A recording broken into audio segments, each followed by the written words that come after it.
பர்வீன் சுல்தான் அவர்கள் மேடையில் மனுஷபுத்திரன் அவர்களுடைய கவிதையை பேசுகிற போது அந்த கவிதையில் வருகிறது மொக்கை பிகர்கள் என்று சொல்லக்கூடியவர்கள் பல பேர் சாதித்திருக்கிறார்கள். ஒருத்தி அரவாணிகள் மற்றும் ஒருபால் உறவுக்காரர்கள் உரிமைக்காக நீதிமன்றங்களில் வாதாடுகிறார். ஓரின சேர்க்கையை பற்றி பேசக்கூடிய பேச்சாளர்களுக்கும் எழுத்தாளர்களுக்கும் இது போன்ற ஒரு உரிமை கூட்டம் என்ற அயோக்கிய கூட்டங்களுக்கு தலைமையேற்கிறோம் என்ற மந்திரிகளுக்கும் அத்தனை பேருக்கும் எச்சரிக்கை, அழிந்து போவீர்கள். நீங்கள் ஓரின சேர்க்கையை இன்றைக்கு ஆதரிப்பீர்கள் என்றால் நாளைக்கு உங்கள் பேரன் பேத்திகள் ஓரின சேர்க்கையாளர்களாக இருப்பார்கள். கை தட்டியவர்கள் ஒவ்வொருத்தரின் வீட்டு பிள்ளையும் நாளைக்கு ஓரின சேர்க்கையாக மாறும். பேசியவர்கள் வீட்டு பேரன் பேத்திகள் ஓரின சேர்க்கையாளராக மாறும். எழுதியவர்களின் வீட்டு பிள்ளைகள் நாளைக்கு ஓரின சேர்க்கையாளராக மாறும். நீதிமன்றம் இன்னைக்கு சொல்லுதே லவ் இஸ் லவ் அப்படின்னு. அந்த நீதிபதிகள், இதற்கு வாதாடிய வக்கீல்கள், சட்டம் இயற்றியவர்கள், இவர்கள் அத்தனை பேருடைய பிள்ளைகளும் நாளைக்கு ஓரின சேர்க்கையாளராக மாறும் என்றால் நீங்கள் உங்கள் வீட்டு பிள்ளைகளிடம் போய் உங்க வீட்டு பொம்பளை பிள்ளைகிட்ட நீ போய் ஒரு பொம்பளை பிள்ளைய காதலிச்சு கல்யாணம் பண்ணு சொல்லுவீங்களா? நீதிமன்றத்தினுடைய உறுப்பினர்களை கேட்கிறேன், உங்கள் வீட்டு ஆம்பளை பிள்ளைய போய் நீ ஒரு ஆம்பளை பிள்ளைய காதலிச்சு கல்யாணம் பண்ணுன்னு சொல்லி ப்ரமோட் பண்ணுவீங்களா? கை தட்டுனீங்களே, ஒரு மடக்கூட்டம் எல்லாத்துக்கும் கை தட்டுறது.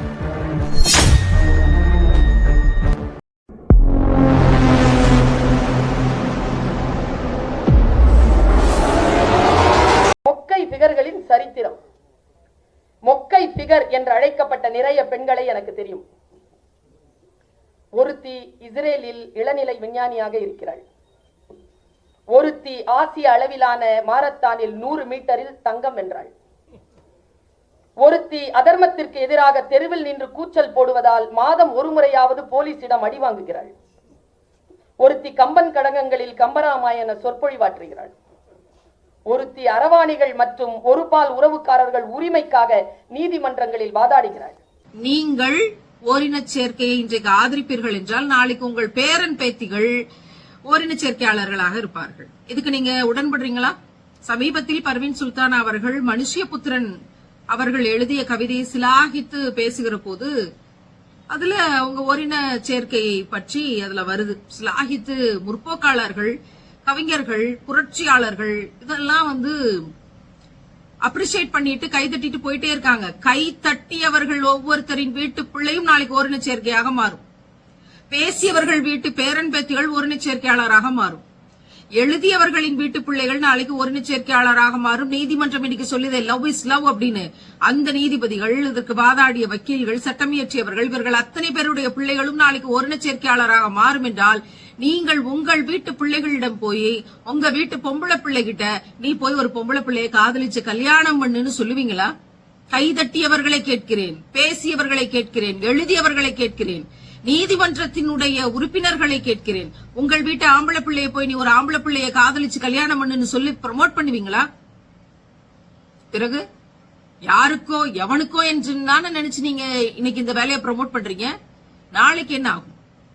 பர்வீன் சுல்தான் அவர்கள் மேடையில் மனுஷபுத்திரன் அவர்களுடைய கவிதையை பேசுகிற போது அந்த கவிதையில் வருகிறது மொக்கை பிகர்கள் என்று சொல்லக்கூடியவர்கள் பல பேர் சாதித்திருக்கிறார்கள். ஒருத்தி ஓட்டப்பந்தயத்துல ஜெயிக்கிறா, ஒருத்தி சயின்டிஸ்டா இருக்கிறா, ஒருத்தி இன்ஜினியரா இருக்கிறா, அற்புதமா பாராயணம் பண்ணி கம்பராமாயணம் பேசுறா. கம்பன் கழகங்கள்ல திருநங்கைகள் உரிமைக்காகவும் ஒருபால் உறவுக்காரர்கள் உரிமைக்காகவும் போராடி குரல் கொடுத்துக் கொண்டிருக்கிறாள். இப்படி பல்வேறு சாதனைகளையும் சொல்லி ஒருபால் உறவுக்காரர்களின் உரிமைக்காக போராடுவதையும் ஒரு பெரிய வெற்றி சாதனை அப்படின்னு இன்னைக்கு நீங்க முற்போக்கு என்ற பெயர்ல ஒரு கூட்டம் பேசிக் கொண்டிருக்கிறீங்களே, நீங்கள் உங்கள் வீட்டு பிள்ளைகளுக்கு இந்த செய்தியை விதைப்பீர்களா? இதனுடைய நேரடியான கேள்வி. எழுதியவர்கள், பேசியவர்கள், கை தட்டியவர்கள், நீதிமன்றத்தினுடைய உறுப்பினர்கள் அத்தனை பேரும் இதற்கு பதில் சொல்லணும். உங்கள் வீட்டு பிள்ளைகளுக்கு இதை ப்ரமோட் பண்ணுவீங்களா? நான் என்ன சொல்றேன்னா, நீங்கள் உங்கள் வீட்டு பெண் பிள்ளைக்கு ஒரு பெண் பிள்ளையை காதலிக்க சொல்லி திருமணம் செஞ்சு வச்சுட்டு பேசுங்க. உங்கள் வீட்டு ஆண் பிள்ளைக்கு ஒரு ஆம்பளை பிள்ளைய காதலிச்சு கல்யாணம் பண்றான்னு சொல்லி அதை செஞ்சு வச்சுட்டு நீங்க லவ் இஸ் லவ் அப்படிங்கிற விஷயத்தை மக்களிடம் எடுத்து சொல்லுங்க. நீதிமன்றங்கள் பேசட்டும். எழுத்தாளர்கள், கவிஞர்கள், உங்கள் வீட்டு பிள்ளைகள், பேரம்பேத்திகளுக்கு லவ் இஸ் லவ்னு சொல்லி ஒருபால் உறவுக்காரர்கள் இவர்கள் அப்படிங்கிற அங்கீகாரத்தை கொடுத்துட்டு அந்த மகுடத்தை அங்க சூட்டிட்டு இங்க பேசுங்க, எழுதுங்க. கை தட்டு நீங்களே, ஒரு மடக்கூட்டம் எல்லாத்துக்கும் கை தட்டுறது. என்ன ஏது வசீகரமாக பேசுகிறார்கள், ஈர்ப்பாக பேசுகிறார்கள், அதில் சத்தியம் இருக்கிறதா நினைச்சு பார்க்க வேண்டாமா? உங்கள் வீட்டு பிள்ளைகள் அவங்களை கொண்டு போய் பொம்பளை பிள்ளைக்கும் ஆம்பளை பிள்ளைக்கும் கல்யாணம் பண்ணி வச்சுட்டு வந்து கை தட்டுங்க. அத்தனையும் நாசமாகும். எப்படி நாளைக்கு பொம்பளை பிள்ளையும் கல்யாணம் பண்ணிட்டு ஆம்பளை பிள்ளையும் தான் கல்யாணம் பண்ணிக்கிட்டே இருக்கணும் அப்படிங்கிற ஒரு விஷயம் நடந்து முடிஞ்சிச்சுன்னு வச்சுக்கோங்களேன், குழந்தை பிறக்குமா? இந்த பூமி அழிந்து போயிராதா? படைப்பு நின்னு போயிராதா? இறைவன் மிக கடுமையாக எச்சரிக்கிறான். இந்த மாதிரி கூட்டங்களை கூண்டோடு அழிச்சிருவேன்னு அல்லாஹ் அத்தாட்சிகள் பலவற்றை சொல்லியிருக்கிறான். நன்மையை விதைப்பதும் தீமையை தடுப்பதும் நமக்கு கடமை அப்படின்னா இவற்றுக்கு எதிராக போர் தொடுக்க வேண்டிய ஒரு மிகப்பெரிய சூழல் இருக்குது.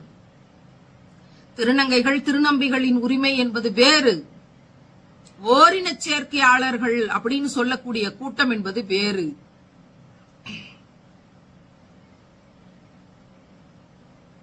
அழிக்கப்படுவீர்கள், வாழ்க்கை அழிந்து போகும். இத பரப்பாதீங்க, இதை நியாயப்படுத்தாதீங்க, இந்த அசிங்கத்தை நியாயப்படுத்தாதீங்க. ஒவ்வொரு பள்ளிக்கூடத்திலும் இன்றைக்கு இந்த கேவலங்களோட எண்ணிக்கை அதிகரித்துக் கொண்டிருக்கிறது. நாம் இன்னைக்கு போர் தொடுக்கலைன்னா அடுத்த தலைமுறை, அதற்கு அடுத்த தலைமுறை நாசமாவதை தடுக்க முடியாது. நம்முடைய கடமை இருக்கிறது, இறைவனின் திருப்பெயரால் இதை செய்ய வேண்டிய கடமை இருக்கிறது. அல்ல ரஹ்மான் அதற்கு நம்மை கருவியாக்கட்டும். அடுத்த தலைமுறை பிள்ளைகளை இந்த ஓரின சேர்க்கையிலிருந்து பாதுகாக்கட்டும்.